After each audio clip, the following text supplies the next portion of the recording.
Hi hello everyone welcome to the two talkies. ಇಂದು Bigg Boss ನಲ್ಲಿ ರಜತ್ ಅವರು ಉಸ್ತುವಾರಿ ಮಾಡುವಾಗ ಫೇವರಿಸಂ ಮಾಡ್ತಾ ಇದಾರ. ತ್ರಿವಿಕ್ರಮ್ ಮತ್ತೆ ಮಂಜು ಅವರು ಈ ಚೆಂಡ್ ಹಿಡಿಯೋ ಆಟದಲ್ಲೂ ಸ್ಟ್ರಾಟಜಿ ಮಾಡ್ಕೋಬೇಕಾಗಿತ್ತ. ಯಾಕೋ ರಜತ್ ಹನುಮಂತನ್ನ ಟಾರ್ಗೆಟ್ ಮಾಡ್ತಿರೋ ತರ ಕಾಣ್ತಾ ಇದೆ. ಭವ್ಯ ಮತ್ತೆ ತ್ರಿವಿಕ್ರಮ್ ತುಂಬಾ ಯೋಚನೆ ಮಾಡಿ ಆದಿ ತಪ್ತಾ ಇರೋ ತರ ಕಾಣ್ತಾ ಇದೆ. ಹನುಮಂತನಿಗೆ ಕೋಪದಿಂದ ಹೊಡೆದೇ ಬಿಟ್ಟ ಭವ್ಯ. ಹಾಗೂ ಕೊನೆಯ ಆಟದಲ್ಲಿ ಮಂಜು ತ್ರಿವಿಕ್ರಮ್ಗೆ ಕೈ ಕೊಟ್ಟಿರೋ ತರ ಕಾಣ್ತಾ ಇದೆ. ಇವುಗಳ ಬಗ್ಗೆ ಎಲ್ಲ ಮಾತಾಡೋಣ. ಅದಕ್ಕೂ ಮುಂಚೆ ದಯವಿಟ್ಟು ನಮ್ಮ ಚಾನಲ್ಗೆ ಸಬ್ಸ್ಕ್ರೈಬ್ ಆಗಿ ಲೈಕ್ ಮಾಡಿ ನಮ್ಮನ್ನ ಪ್ರೋತ್ಸಾಹಿಸಿ. ಇಂದು ಬಿಗ್ ಬಾಸ್ ಸ್ಟಾರ್ಟ್ ಆದಾಗ ಲಿವಿಂಗ್ ಏರಿಯಾದಲ್ಲಿ ಟಿಕೆಟ್ ಫಿನಾಲಿಯ ಟಿಕೆಟ್ ಅನ್ನ ಇಟ್ಟಿರ್ತಾರೆ. ಸೊ ಅದ್ರ ಸುತ್ತ ಎಲ್ಲ ಕಂಟೆಸ್ಟೆಂಟ್ಗಳು ಫೋಟೋನು ಇರುತ್ತೆ. ನೋಡೋದಿಕ್ಕೆ ಒಂಥರ ಇಂಟ್ರೆಸ್ಟಿಂಗ್ ಆಗಿರುತ್ತೆ. ಯಾರಿಗೇ ಆಗ್ಲಿ ಇಷ್ಟು ದಿನ ಆಗಿರುವ ಎಲ್ಲಾ ಆಟಗಾರರಿಗೂ ಆ ಟಿಕೆಟ್ ನ ಪಡ್ಕೊಳ್ಳೋದಿಕ್ಕೆ ತುಂಬಾ ಒಂದು ಕಾತರ ಇದ್ದೇ ಇರುತ್ತೆ. ಸೊ ಅದ್ರಲ್ಲಿ ಏನಪ್ಪಾ ಅಂತ ಅಂದ್ರೆ ಇವಾಗ ಈ ವೀಕ್ ಅಲ್ಲಿ ತುಂಬಾ ಎಲ್ಲಾ ಟಾಸ್ಕ್ ಗಳನ್ನ ನಡೆಸ್ತಾರೆ ಅಂತ ಕಾಣಿಸುತ್ತೆ. ಸೊ ಅದ್ರ ಮುಖಾಂತರ ಕೊನೆಗೆ ಯಾರ್ಯಾರು ಒಂದು ಈ ಟಿಕೆಟ್ ಫಿನಾಲೆ ಟಾಸ್ಕ್ ಅನ್ನ ಆಡೋಕೆ ಅರ್ಹತೆ ಪಡಿಬೇಕು. ಸೊ ಅದಕ್ಕೆ ಡಿಫ್ರೆಂಟ್ ಟಾಸ್ಕ್ ಅನ್ನ ಡಿಸೈನ್ ಮಾಡಿರ್ತಾರೆ ಬಿಗ್ ಬಾಸ್. ಸೊ ಅದ್ರ ಪ್ರಕಾರ ಬೈ ಡಿಫಾಲ್ಟ್ ಆಲ್ರೆಡಿ ಕ್ಯಾಪ್ಟನ್ ಆಗಿರುವಂತಹ ರಜತ್ಗೆ ಆಲ್ರೆಡಿ ಅವರಿಗೆ ಅವಕಾಶ ಇದೆ. ಅಂದ್ರೆ ಟಿಕೆಟ್ ಫಿನಾಲೆಯ ಟಾಸ್ಕ್ ನ ಅವರು ಆಡೋದಿಕ್ಕೆ ಡಿಫಾಲ್ಟ್ ಅರ್ಹತೆಯನ್ನ ಪಡೆದಿರ್ತಾರೆ. ಸೊ ಅದಕ್ಕೆ ಅವ್ರಿಗೊಂದು ಆಬ್ವಿಯಸ್ಲಿ ಖುಷಿ ಆಗಿರುತ್ತೆ. ಸೊ ಅದ್ರ ಜೊತೆಗೆ ಇನ್ನೊಂದು ಒಂದು ಟಾಸ್ಕ್ ಅನ್ನ ನಡೆಸೋದಿಕ್ಕೆ, ಒಂದು ಆಕ್ಟಿವಿಟಿ ನಡೆಸೋದಿಕ್ಕೆ ರಜತ್ ಅವರಿಗೆ ಬಿಗ್ ಬಾಸ್ ಅವರು ಒಂದು ಸೂಪರ್ ಪವರ್ ತರ ಕೊಡ್ತಾರೆ. ಅದೇನಪ್ಪಾ ಅಂತ ಅಂದ್ರೆ ಈ ಮನೆಯಲ್ಲಿರುವ ಉಳಿದ ಅಷ್ಟು ಜನಗಳಲ್ಲಿ 5 ಜನರಿಗೆ ಯಾರಿಗೆ ಅರ್ಹತೆ ಇಲ್ಲ ಫೈನಲ್ಗೆ ಹೋಗೋದಿಕ್ಕೆ ಅವರಿಗೆ ಟಿಕೆಟ್ ಹೋಮ್ ಅನ್ನೋ ಒಂದು ಹಾರವನ್ನ, ಒಂದು ಸರ್ಟಿಫಿಕೇಟ್ ಇರೋ ಹಾರವನ್ನ ಅವರಿಗೆ ಹಾಕ್ಬೇಕು ಬೋರ್ಡ್ ಅನ್ನ ಅಂತ ಹೇಳ್ತಾರೆ. ಸೊ ಅದಕ್ಕೆ ಕೊಟ್ಟು ಕಾರಣವನ್ನು ಕರೆಕ್ಟ್ ಆಗಿ ಕೊಡಬೇಕು. ಹಾಗೂ ಬೇರೆಯವ್ರಿಗೆ ಯಾಕೆ ಕೊಟ್ಟಿಲ್ಲ ಅನ್ನೋದಕ್ಕೂ ಕಾರಣವನ್ನ ಕೊಡ್ಬೇಕಾಗಿರುತ್ತೆ. ಸೊ ಹಾಗಾಗಿ ಬಿಗ್ ಬಾಸ್ ಅವರು ರಜತ್ ಅವರನ್ನ ನಿಮ್ಮೆಲ್ಲರ ಪಾಲಿನ ಖಳನಾಯಕ ಅಂತ ಹೇಳಿ ಒಂದು ವಿಜೃಂಭಿಸಿ ಅವರಿಗೊಂದು ಬ್ಲ್ಯಾಕ್ ಡ್ರೆಸ್ ನ ಸೆಟಪ್ ಮಾಡಿ ಒಂದು ಸಿಂಹಾಸನವನ್ನ ಸಪರೇಟ್ ಮಾಡಿ ಗಾರ್ಡನ್ ಏರಿಯಾದಲ್ಲಿ ಕೂರಿಸಿ ಅಲ್ಲಿ ಅವರ ಆಕ್ಟಿವಿಟಿ ನಡೆಸ್ಕೊಡ್ಬೇಕು ಅಂತ ಹೇಳ್ತಾರೆ. ಸೊ ಈ ಮಂಜುವಿಗೆ ಹೇಗೆ ಒಂದು ರಾಜ ಮಹಾರಾಜ ಒಂದು ಆಕ್ಟಿವಿಟಿ ಇತ್ತಲ್ಲ, ಆ ಗತ್ತು ಆ ಗಾಂಭೀರ್ಯ ಇಲ್ಲದೆ ಇದ್ರು ಇವನು ಡಿಫ್ರೆಂಟ್ ಆಗಿ ಇವನಿಗೆ ಸೂಟ್ ಆಗೋ ತರ ಮಾಡಿದ್ದು ಕಾಣ್ತಾ ಇತ್ತು. ಆಕ್ಚುಲಿ ಒಂದ್ ಸ್ವಲ್ಪ ಜಲ ಕಿತ್ತು ಸ್ಟಾರ್ಟಿಂಗು, ಬಟ್ ಆಮೇಲೆ ಅಷ್ಟೊಂದೇನು ಬರಲಿಲ್ಲ. ಬಟ್ ಓಕೆ ಅಂತಾನೆ ಅನಿಸ್ತು ನನಗೆ. ಬಟ್ ರಜತ್ ಅವರು ಅದನ್ನ ಕ್ಯಾರಿ ಮಾಡ್ತಾರೆ. ಆಕ್ಚುಲಿ ಬರ್ತಾರೆ, ಫಸ್ಟ್ ಬಂದ್ಬಿಟ್ಟು ಅವರು ತಗೊಳ್ಳೋದು ಫಸ್ಟ್ ನೇಮ್ ತಗೊಳ್ಳೋದೇ ಹನುಮಂತ. ಏನೋ ಗೊತ್ತಿಲ್ಲ, ಇತ್ತೀಚೆಗೆ ಹನುಮಂತಂಗೂ ಇವ್ರಿಗೂ ಆಗ್ತಾ ಇಲ್ಲ ಅನ್ಸುತ್ತೆ. ಹನುಮಂತನ ತುಂಬಾ ಟಾರ್ಗೆಟ್ ಮಾಡ್ತಾರೋ ಕಾಣಿಸ್ತಾ ಇದೆ. ನಿಜೋದು ಆಕ್ಚುಯಲ್ ರೀಸನ್ ಏನು ಅಂತ ಗೊತ್ತಾಗ್ತಾ ಇಲ್ಲ ಇವರಿಬ್ರಿಗೆ ಯಾಕೆ ಆಗ್ತಾ ಇಲ್ಲ ಅಂತ. ಮೋಸ್ಟ್ಲಿ ಕಾಂಪಿಟೇಷನ್ ಇರ್ಬೋದು ಅಂತ ನನ್ಗೆ ಅನ್ಸುತ್ತೆ. ಬಟ್ ಒಂದಂತೂ ನಿಜ, ಏನಪ್ಪಾ ಅಂದ್ರೆ ರಜತ್ ತಾನೇನ್ ಅರ್ಥ ಮಾಡ್ಕೊಂಡಿದ್ದಾನೋ ಅದೇ ತರ ಎಲ್ರು ಬಿಗ್ ಬಾಸ್ ಆಡ್ಬೇಕು ಅನ್ನೋದು ಅವ್ರ ತಲೆಯಲ್ಲಿದೆ. ಅದು ಆಕ್ಚುಲಿ ತಪ್ಪೋದು. ಒಬ್ಬೊಬ್ರು ಬೇರೆ ಬೇರೆ ತರ ಆಡ್ತಾರೆ.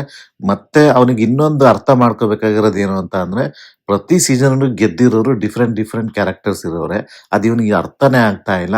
ಅವನು ಒಂದು ಫಾರ್ಮುಲಾ ಇಟ್ಕೊಂಡಿದ್ದಾನೆ, ಅದೇ ತರ ಬಿಗ್ ಬಾಸ್ ಆಡ್ಬೇಕು ಅಂತ ಅವ್ರ ತಲೆಯಲ್ಲಿರೋದು ತಪ್ಪು ಆಕ್ಚುಲಿ. ಬಟ್ ಅದು ಅವ್ರ ಅರ್ಥ, ಅದು ಬಿಗ್ ಬಾಸ್ ಅವ್ರು ಏನು ಅವ್ರಿಗೆ ಅಷ್ಟೊಂದು ಲಿಬರ್ಟಿ ಕೊಟ್ಟಿದ್ದಾರಲ್ಲ ಅದು ಅವ್ರಿಗೆ ಗೊತ್ತಾಗ್ಬೇಕು. ಬಟ್ ಒಂದ್ರಲ್ಲಿ ಏನಪ್ಪಾ ಅಂತ ಅಂದ್ರೆ ಹನುಮಂತನ ಫಸ್ಟ್ ಕರೆದು ಹಾಡಿನ ಮುಖಾಂತರವೇ ರೀಸನ್ ಕೊಟ್ಟು ಅವರಿಗೆ ಟಿಕೆಟ್ ಹೋಮ್ ಅನ್ನೋ ಆ ಒಂದು ಸರವನ್ನ ಹಾಕ್ತಾರೆ, ಹಾರವನ್ನ ಹಾಕ್ತಾರೆ ಅವರಿಗೆ. ಸೊ ಹನುಮಂತು ಅದಕ್ಕೆ ಏನು ಪ್ರತಿವಾದ ಮಾಡಲ್ಲ, ಸರಿ ಬಿಡ್ರಿ ಅಂದ್ಬಿಟ್ಟು ಹೋಗ್ತಾನೆ ಅಷ್ಟೇ. ಸೊ ಅದೊಂದ್ ರೀತಿಲಿ ಆಕ್ಚುಲಿ ಹೇಳ್ಬೇಕು ಅಂದ್ರೆ ರಜತ್ ಅವ್ರ ಎದುರುಗಡೆ ಅವ್ರು ಬಳಸಿದ ಆ ಒಂದು ಅದು ತಂತ್ರನ ಇಲ್ಲ ವ್ಯಕ್ತಿ ಆಗೇನ ಗೊತ್ತಿಲ್ಲ, ಬಟ್ ಚೆನ್ನಾಗಿತ್ತು ಅಂತಾನೆ ಹೇಳ್ಬೋದು. ಯಾಕೆಂದ್ರೆ ಹನುಮಂತಗ್ ಮೊದ್ಲೇ ಮಾತಾಡಕ್ ಬರಲ್ಲ ಅಂತದ್ರಲ್ಲಿ ರಜತನ್ ಸುಮ್ನೆ ಮೈ ಮೇಲೆ ಹೇಳ್ಕೊಳ್ಳೋದಕ್ಕಿಂತ ಅವನೇ ಸೈಲೆಂಟ್ ಆಗಿ ಆಯ್ತು ಬಿಡಿ ಅಂತ ಹೋಗಿದ್ದೆ ಒಂದ್ ರೀತಿಲಿ ಒಳ್ಳೇದಾಯ್ತು ಅಂತಾನೆ ನನ್ಗೆ ಅನಿಸ್ತು. ಇನ್ನ ಸೆಕೆಂಡ್ ಕರೆಯೋದು ಚೈತ್ರ ಅವ್ರದ್ದು. ಅವ್ರಿಬ್ರಿಗೂ ಒಂದಷ್ಟು ವಾಗ್ವಾದ ನಡೆಯುತ್ತೆ ಅಲ್ಲಿ. ಬಟ್ ಆಕ್ಚುಲಿ ಹೇಳ್ಬೇಕು ಅಂತ ಅಂದ್ರೆ ರಜತ್ ಹೇಳಿದಕ್ಕೆಲ್ಲ ಕೌಂಟರ್ನ ಚೆನ್ನಾಗಿ ಕೊಡ್ತಾರೆ ಚೈತ್ರ ಅವರು. ಸೊ ಅಲ್ಲಿ ಅವ್ರಿಬ್ರದ್ದು ಮೊದ್ಲಿಂದನೂ ಒಂದು ಹಾವು ಮುಂಗುಸಿ ಆಟ ನಡೀತಾನೆ ಇದೆ. ಅದೇನಪ್ಪಾ ಅಂತ ಅಂದ್ರೆ ಇವ್ರು ಬರೀ ಮಾತಷ್ಟೇನೆ, ಯಾವ ಟಾಸ್ಕ್ ಆಡಕ್ ಬರಲ್ಲ, ಅದು ಇದು ಮಾಮೂಲಿ, ಅದು ಒಂದು ರೊಟೀನ್ ಆಗ್ಬಿಟ್ಟಿದೆ ಚೈತ್ರ ಮೇಲೆ. ಅದು ಅದೇ ರೀಸನ್ ಕೊಡ್ತಾರೆ ಇಲ್ಲಿ. ಬಟ್ ಒಂದನ್ನ ರಜತ್ ಅವರು ಅರ್ಥ ಮಾಡ್ಕೋಬೇಕು, ಅವ್ರ ಸ್ಟ್ರೆಂತೆ ಮಾತು, ಅದಕ್ಕೇನೆ ಬಿಗ್ ಬಾಸ್ಗೆ ಅವ್ರನ್ನ ಕರ್ದಿರೋದು ಅನ್ನೋದನ್ನು ಸೊ ಅವರು ಅರ್ಥ ಮಾಡ್ಕೋಬೋದಾಗಿತ್ತು. ಸೊ ಅದು ಚೈತ್ರ ಅವ್ರು ಇನ್ನೂ ಮಾತಾಡ್ತಾರೆ ಆಕ್ಚುಲಿ. ಬಟ್ ಏನಪ್ಪಾ ಅಂತ ಅಂದ್ರೆ ರಜತ್ ಅವ್ರದ್ದು ಒಂದು ನಿಮ್ಗೆ ಅಬ್ಸರ್ವ್ ಮಾಡಿದ್ರೆ ಏನಂತ ಅಂದ್ರೆ ಅವರಿಗೆ ಮಾತುಗಳು ಜಾಸ್ತಿ ಬರ್ಲಿಲ್ಲ ಅಂತ ಅಂದ್ರೆ ಅವರು ಫನ್ ಮಾಡ್ಬಿಡ್ತಾರೆ, ಅಂದ್ರೆ ಗೇಲಿ ಮಾಡೋ ಒಂದು ಸ್ಟ್ರಾಟಜಿನ ಮಾಡ್ತಾರೆ. ಸೊ ಹಾಗಾಗಿ ಚೈತ್ರ ಸ್ವಲ್ಪ ಲೋ ಡೌನ್ ಅಂತ ಆದ್ರು ಅಂತ ಅನ್ಸಿದ್ರು ಒಂದ್ ರೀತಿಲಿ ಚೈತ್ರ ಆ ಇಬ್ರಿಗೂ ಮಾತಿನ ಚಕಮಕಿ ಚೆನ್ನಾಗಿ ಇತ್ತು, ವಾದಗಳು ಚೆನ್ನಾಗಿ ನಡೀತು ಅಂತ ಅಂದ್ರೆ ತಪ್ಪೇನಿಲ್ಲ ಅಲ್ಲಿ.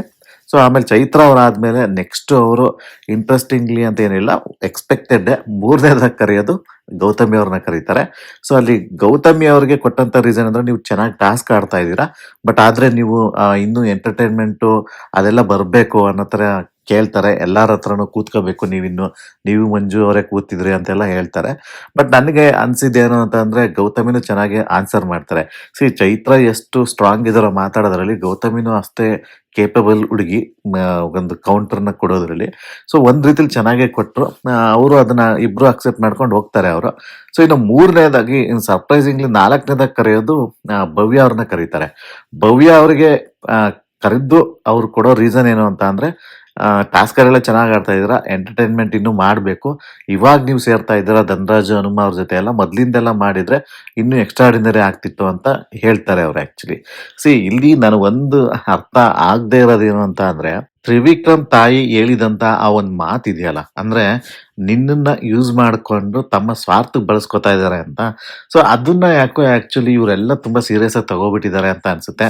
ಭವ್ಯ ತ್ರಿವಿಕ್ರಮ್ ಯೂಸ್ ಮಾಡ್ಕೊಂಡೇ ಇಲ್ಲಿವರೆಗೂ ಬಂದಿದ್ದಾಳೆ ಅಂತ ಅನ್ಸುತ್ತೆ. ನಾನು ನಿಜವಾಗ್ಲೂ ಆನೆಸ್ಟ್ ಆಗಿ ಪರ್ಸನಲಿ ನೀವು ಕೇಳಿದ್ರೆ, ಇಡೀ ಮನೆಯಲ್ಲಿರೋ ಎಲ್ಲ ಹೆಣ್ಮಕ್ಳಿಗೂ ಒಂದು ಸ್ವಲ್ಪ ಕಾಂಪಿಟೇಟರ್ ಅಂತಂದ್ರೆ ಭವ್ಯನೇ. ಸೊ ಹಾಗಾಗಿ ಅಷ್ಟೊಂದು ನನಗೇನು ತ್ರಿವಿಕ್ರಮ್ನಿಂದ ಹೆಲ್ಪ್ ಸಿಕ್ಕಿದೆ ಅಂದ್ರೆ ನಾನು ನಿಜವಾಗ್ಲೂ ಒಪ್ಪೋದೇ ಇಲ್ಲ. ಅದು ಸತ್ಯಕ್ಕೆ ದೂರವಾದ ಮಾತು. ಅವ್ರ ತಾಯಿ ಹೇಳಿರೋ ಮಾತನ್ನ ಇವರಿಬ್ರು ಸ್ವಲ್ಪ ತ್ರಿವಿಕ್ರಮ್ ಮತ್ತೆ ರಜತ್ ಅವರು ತುಂಬಾ ಕಡೆ ಮಾತಾಡಿದ್ದಾರೆ ಆಕ್ಚುಲಿ. ಸೊ ಅದನ್ನೆಲ್ಲ ಒಂದು ಕಾನ್ವರ್ಸೇಷನ್ ಎಲ್ಲ ಕೇಳಿದಂತ ರಜತ್ ಈ ತರ ಒಂದು ಡಿಸಿಷನ್ ತಗೊಂಡ ಅಂತ ನನ್ಗನ್ಸುತ್ತೆ. ಬಟ್ ಅವರು ಹೋಗ್ತಾರೆ, ಆಯ್ತು ಅಂತ ಒಪ್ಕೊಂಡು ಅವರು ಹೋಗ್ತಾರೆ. ಇನ್ನು ಫೈನಲ್ ಆಗಿ ಫಿಫ್ತ್ ಆಗಿ ಕರೆಯೋದು ಮೋಕ್ಷಿತ್ ಅವ್ರನ್ನ ಕರೀತಾರೆ. ಸೊ ಮೋಕ್ಷಿತ್ ಅವರು, ನೀವು ಟಾಸ್ಕ್ ಅಲ್ಲಿ ಆ, ಇನ್ನು ಚೆನ್ನಾಗಿ ಆಡ್ಬೇಕು, ನೀವು ಟಾಸ್ಕ್ ನ ಆಡಕ್ಕೆ ಹೋಗಲ್ಲ, ನೀವು ಅಗ್ರೆಸಿವ್ ಆಗಿ ಆಡಕ್ಕೆ ಹೋಗಲ್ಲ ಅಂತೆಲ್ಲ ಮಾತಾಡ್ತಾರೆ. ಬಟ್ ಅಲ್ಲಿ ನನಗೆ ಮೋಕ್ಷಿತ್ ಅವರು ಡಿಫೆಂಡ್ ಮಾಡ್ಕೊಂಡಿದ್ ರೀತಿ ಸ್ವಲ್ಪ ಯಾಕೋ ಸರಿ ಇರ್ಲಿಲ್ಲ ಅಂತ ಅನಿಸ್ತು. ಯಾಕೆಂದ್ರೆ ಬೇರೆಯವ್ರಿಗೆ ನನ್ನಿಂದ ಹರ್ಟ್ ಆಗುತ್ತೆ ಅಂತ ನಾನು ಮುಂದೆ ಹೋಗಲ್ಲ, ಆಟ ಆಡೋದಿಕ್ಕೆ ನುಗ್ಗಿ ಆಟ ಆಡೋದಿಕ್ಕೆ ಹೋಗಲ್ಲ ಅಂತ ಹೇಳ್ತಾರೆ. ಸ್ವಲ್ಪ ಅದ್ಯಾಕೋ ಬೇಕಾಗಿರ್ಲಿಲ್ಲ, ಈ ಟೈಮಲ್ಲಿ ಬೇಕಾಗಿರ್ಲಿಲ್ಲ, ಅದು ಆ ಸ್ಟೇಟ್ಮೆಂಟ್ ಬೇಕಾಗಿರ್ಲಿಲ್ಲ, ಬೇರೆ ತರ ಕೊಡ್ಬೋದಾಯ್ತು. ಒಟ್ನಲ್ಲಿ ರಜತ್ ಎಲ್ಲ ಹೆಣ್ಮಕ್ಳು ಅದ್ರ ಜೊತೆ ಹನುಮಂತು, ಈ 5 ಜನಕ್ಕೂ ಅವರು ಟಿಕೆಟ್ ಟು ಹೋಮ್ ಅನ್ನ ಕೊಡ್ತಾರೆ ಅವರು. ಸೊ ಇದ್ರಿಂದ ಸ್ವಲ್ಪ ಬೇಜಾರಾಗಿದ್ದಂತ ಭವ್ಯ ಸ್ವಲ್ಪ ಅಳ್ತಾರೆ. ಅಂದ್ರೆ ಅವರು ತ್ರಿವಿಕ್ರಮ್ ಹತ್ರನು ಹೇಳ್ಕೊಳ್ತಾರೆ, ಅಂದ್ರೆ ಆ ಒಬ್ರು ಹೆಣ್ಮಕ್ಳಿಗೆ ಅರ್ಹತೆ ಇರ್ಲಿಲ್ವಾ ಈ ಮನೆಯಲ್ಲಿ ಅನ್ನೋ ರೀತಿಲಿ ಅವರು ತಮ್ಮ ಒಂದು ಅಳಲನ್ನ ತೋಡ್ಕೊಳ್ತಾರೆ. ಸೊ ಅದು ಅವನಿಗೆ ಅನ್ಸಿದ್ದು ಅಂತ ತ್ರಿವಿಕ್ರಮ್ ಹೇಳ್ತಾರೆ ಇಲ್ಲಿ. ಇದಕ್ಕೆಲ್ಲ ಮುಂಚೆ ಒಂದು ಕಾನ್ವರ್ಸೇಷನ್ ನಡೆದಿರ್ತದೆ, ನಾನು ಮರ್ತುಬಿಟ್ಟೆ ಅದು ಆಕ್ಚುಲಿ. ತ್ರಿವಿಕ್ರಮ್ ರಜತ್ ಇಬ್ರು ಮಾತಾಡ್ಕೊಳ್ತಾರೆ. ಅಲ್ಲಿ ರಜತ್ ಅವ್ರು ಹೇಳ್ತಾರೆ ತ್ರಿವಿಕ್ರಮ್ಗೆ, ನಿಮ್ ತಾಯಿ ಮಾತಾಡಿದ್ ನಾನು ಕೇಳಿದೆ, ಅವರು ಸ್ವಾರ್ಥಕ್ಕೆ ಯೂಸ್ ಮಾಡ್ಕೋತಾ ಇದಾರೆ ಆಟಕ್ಕೆ ಅಂತ ಹೇಳಿದಾರಲ್ಲ, ಸ್ವಲ್ಪ ನೀವು ಅವರಿಂದ ನಿಮ್ ಫ್ರೆಂಡ್ಶಿಪ್ಗೆ ಪಾಸೆ ಕೊಟ್ಬಿಡು, ಅವಳಿಗೂ ಕೆಟ್ಟ ಹೆಸರು ಬರೋದು ಬೇಡ, ಸೊ ನೀವಿಬ್ರು ಸ್ವಲ್ಪ ದೂರ ದೂರನೇ ಇದ್ಬಿಡಿ ಅಂತ ಹೇಳ್ತಾರೆ. ಅದಕ್ಕೆ ತ್ರಿವಿಕ್ರಮ್, ಇಲ್ಲ 2 ವೀಕಿಂದ ನಾನು ಆಲ್ರೆಡಿ ದೂರ ಇದ್ದೀನಿ ಅಂತ ಹೇಳ್ತಾರೆ ಅವ್ರು ಆಕ್ಚುಲಿ. ಅಷ್ಟು ಹೇಳಿದಿದ್ರೆ ಸುಮ್ನಾಗ್ತಿತ್ತು ಆಯ್ತಾ. ಬಟ್ ಆದ್ರೂ ಸಹ ತ್ರಿವಿಕ್ರಮ್ ಬೇಕಾಗಿರ್ಲಿಲ್ಲ ಈ ಟೈಮಲ್ಲಿ ಅನ್ಸುತ್ತೆ. ಅವರು ಕೆಲವೊಂದನ್ನ ಭವ್ಯನ್ ಬಗ್ಗೆ ಹೇಳ್ತಾರೆ. ಏನಂತ ಅಂದ್ರೆ, ಭವ್ಯ ನನಗೆ ಗೊತ್ತಿದೆ ನನ್ನ ಎಲ್ಲೆಲ್ಲಿ ಕಾಪಿ ಮಾಡಿದ್ಲು, ನನ್ನ ಟಾಸ್ಕ್ ಆಡೋದನ್ನೆಲ್ಲ ಕಾಪಿ ಮಾಡಿದಾಳೆ, ನಾನು ಮಾತಾಡಿರೋ ರೀತಿಯನ್ನ ಕಾಪಿ ಮಾಡ್ಕೊಂಡಿದ್ದಾಳೆ ಅನ್ನೋ ರೀತಿಲಿ ಅವರು ಹೇಳಿದ್ದು ರಜತಿಗೆ ನನ್ಗೆ ಯಾಕೋ ಸರಿ ಇಲ್ಲ ಅಂತ ಅನಿಸ್ತು ನನಗೆ. ಇಬ್ರು ಇಂಡಿವಿಜುವಲ್ ಆಗಿ ಆಡ್ತಾ ಇದ್ರು ಆಕ್ಚುಲಿ ಹೇಳ್ಬೇಕು ಅಂತ ಅಂದ್ರೆ. ಆ ವಿಡಿಯೋ ಬಂದು ಅವ್ರ ಅಮ್ಮ ಹೇಳಿರೋದನ್ನ ಇವ್ರು ಯಾಕೋ ಬೇರೆ ಬೇರೆ ತರ ಅರ್ಥ ಮಾಡ್ಕೊಂಡು ಇವರಿಬ್ರೇ ದಾರಿ ತಪ್ತಾ ಇದ್ದಾರೆ. ತ್ರಿವಿಕ್ರಮ್ ಈಗ ಈ ತರ ಬ್ಲೇಮ್ ಮಾಡೋದು ಸರಿ ಅಲ್ಲ ನಿಜವಾಗ್ಲು. ಒಬ್ಬ ಫ್ರೆಂಡ್ ಅಂತ ಒಂದು ಕಂಫರ್ಟ್ ಝೋನ್. ಅವರಿಬ್ರು ಫ್ರೆಂಡ್ಶಿಪ್ ನಿಜವಾಗ್ಲೂ ಚೆನ್ನಾಗಿ ಇತ್ತು ರೀ, ಆ ತರ ಏನು ಕೆಟ್ಟದಾಗಿ ಕಾಣಿಸ್ಕೊಂಡಿರ್ಲಿಲ್ಲ. ಈಗ ಸ್ವಲ್ಪ ಮಂಜು ಮತ್ತೆ ಗೌತಮಿದಾದ್ರೆ ಸ್ವಲ್ಪ ಒಂದ್ ರೀತಿಲಿ ಕೆಲವು ಕಡೆ ಒಬ್ರು ಕೇಳ್ತಾನೆ ಇರ್ತಾರೆ, ಇಲ್ಲ ಬೇರೆ ಬೇರೆ ತರ ಎಲ್ಲ ಕಾಣಿಸ್ಕೊಳ್ತದ್ದು. ಬಟ್ ಆದ್ರೆ ಇವ್ರಿಬ್ರದ್ದೇನು ಆ ತರ ಅಷ್ಟೊಂದೇನು ಕೆಟ್ಟದಾಗಿರ್ಲಿಲ್ಲ. ಎಲ್ಲಾ ಸೀಸನ್ಗಳಲ್ಲಿ ಹೇಗಿರುತ್ತೆ ಅದೇ ತರನೇ ಇತ್ತು ಅದು. ಬಟ್ ಅದನ್ನ ಏನಕ್ಕೆ ಅವರು ಅಷ್ಟೊಂದು ಸೀರಿಯಸ್ ಆಗಿ ತಗೊಂಡು ಈ ತರ ನೆಗೆಟಿವ್ ಆಗಿ ಮಾತಾಡೋದು ಬೇಕಾಗಿರ್ಲಿಲ್ಲ ಅಂತ ನನಗನ್ನಿಸ್ತು. ಅಷ್ಟೂ ಅಲ್ದೇನೆ ಇನ್ನೂ ಒಂದ್ಸರಿ ಜಿಮ್ ಏರಿಯಾದಲ್ಲಿ ಇದೇ ರಜತ್ತಿಗೆ ತ್ರಿವಿಕ್ರಮ್ ಅವ್ರು ಮತ್ತೆ ಹೇಳ್ತಾರೆ, ಭವ್ಯರ ಎದುರುಗಡೆಲೆ ಹೇಳ್ತಾರೆ, ಅಂದ್ರೆ ನನಗ್ ಗೊತ್ತಿಲ್ದೇನೆ ನಾನೇ ಒಬ್ಬ ಸ್ಟ್ರಾಂಗ್ ಕಂಟೆಸ್ಟೆಂಟ್ ಅಂದ್ರೆ ನನ್ನ ಅಪೋನೆಂಟ್ ನಾನೇ ಬೆಳೆಸ್ಬಿಟ್ಟೆ ಅಂತ ಹೇಳ್ತಾರೆ. ಸ್ವಲ್ಪ ಈ ತರ ಮಾತುಗಳು ನಿಜವಾಗ್ಲೂ ಕೆಲವು ಸರಿ ನನ್ಗೆ ಅನ್ಸೋದು. ಏನಾಗುತ್ತೆ, ಆಡಿಯನ್ಸ್ಗೆ ಇದೆಲ್ಲ ನೋಡಿದಾಗ ತ್ರಿವಿಕ್ರಮ್ಗೆ ಎಷ್ಟಪ್ಪ ಅಹಂಕಾರ ಅಂತ ಹೇಳ್ತಾರೆ, ಅನ್ಕೊಳ್ತಾರೆ ನಿಜವಾಗ್ಲು. ಅವ್ರು ತುಂಬಾ ಸರಿ ಇದೇ ತರ ಮಾತುಗಳಿಂದಾನೇ ಅವರು ಸಿಗಾಕೊಂಡಿರೋದು. ಆಡಿಯನ್ಸ್ಗಳಿಗೆ ಇವ್ರು ಕಾಣ್ತಾ ಇರೋದು ಅಹಂಕಾರ ಇದೆ ಅಂತ ಎಷ್ಟೋ ಜನಕ್ಕೆ ಅನ್ಸಿರೋದು ನಿಜ ಇದು.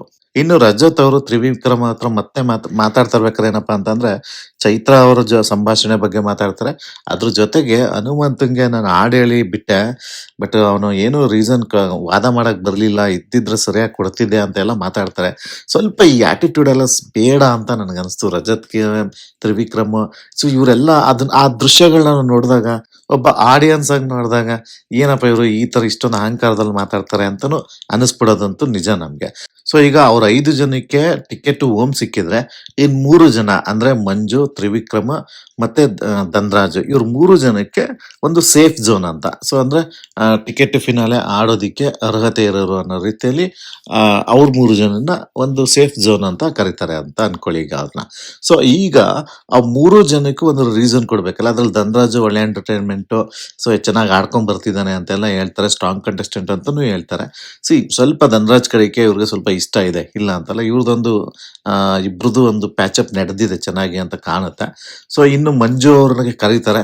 ಮಂಜು ಅವ್ರಿಗೆ ನನ್ಗನ್ಸಿದೆ ಏನಂದ್ರೆ, ಅವ್ರು ಕೊಟ್ಟಿದಂತ ರೀಸನ್ ಏನು ಅಂದ್ರೆ, ಬೇರೆ ಯಾರು ಆಪ್ಷನ್ ಇಲ್ದಾನೆ ಅವ್ರನ್ನ ಕೊಟ್ರೇನೋ ಅಂತ ನನ್ಗೆ ಅನಿಸ್ತು ಆಕ್ಚುಲಿ. ಯಾಕೆ ಅಂತಂದ್ರೆ ಅವ್ರು ಕೊಡುವಾಗ್ಲೇ ಹೇಳ್ತಾರೆ, ನಿನ್ಗೆ ಬೇರೆ ರೀಸನ್ ಇದೆ, ನೀನು ನಾಮಿನೇಷನ್ ತೆಗೆದುಕೊಂಡಿದ್ದೀನಿ ಅಂತ ಹೇಳ್ತಾರೆ. ಸೊ ಅದೆಲ್ಲ ಬೇಕಾಗಿರ್ಲಿಲ್ಲ ಆ ಥರ ಮಾತಾಡೋದು. ಬಟ್ ಇಟ್ಸ್ ಓಕೆ, ಆಟ. ಬಟ್ ಮಂಜು ಏನು ಮಾತಾಡಕ್ ಹೋಗಲ್ಲ, ಥ್ಯಾಂಕ್ಸ್ ಅಂದ್ಬಿಟ್ಟು ಹೋಗ್ತಾನೆ. ಇನ್ನ ಬಟ್ ಹೇಳ್ತಾನೆ, ಮಂಜು ನೀನು ಎಂಟರ್ಟೈನ್ಮೆಂಟ್ ಎಲ್ಲ ಮಾಡಿದೀಯಾ, ಕೆಲವೊಂದು ಈಗ ಗೌತಮಿ ಅವರು ನಿಮ್ಮನ್ನೆಲ್ಲ ಬಿಟ್ಟು ಆಡ್ತಾ ಇದ್ದಾರೆ, ಸೊ ಅದೇ ತರ ನೀವು ಸಹ ಅದರಿಂದ ಹೊರಗಡೆ ಬಂದು ಆಡಿ ಅಂತೆಲ್ಲ ಹೇಳ್ತಾರೆ. ಒಂದು ಗುಡ್ ಸಜೆಷನ್ ಅಂತಾನೆ ಹೇಳ್ಬೋದು ಅದನ್ನ. ಇನ್ನು ತ್ರಿವಿಕ್ರಮ್ ಅವ್ರಿಗೆ ರಜತ್ ಕೊಡೋ ರೀಸನ್ ಏನು ಅಂತಂದ್ರೆ, ತುಂಬಾ ಚೆನ್ನಾಗಿ 200% ಕೊಟ್ಟು ಟಾಸ್ಕ್ ಆಡಿದ್ದಾರೆ. ಹಾಗೂ ಎಂಟರ್ಟೈನ್ಮೆಂಟ್ ಅವರು ಯಾವ್ದು ಟಿವಿ ಮಾಧ್ಯಮ ಟಾಸ್ಕ್ ಇತ್ತಲ್ಲ, ಅದ್ರಲ್ಲಿ ಅವ್ರು ತುಂಬಾ ಚೆನ್ನಾಗಿ ಆಡಿದ್ರಂತೆ. ಸೊ ಅದನ್ನ ನೋಡಿ ಅವ್ರನ್ನ ಉಳಿಸ್ಕೊಂಡಿದ್ದಾರೆ ಅಂತ ಹೇಳಿದ್ರು.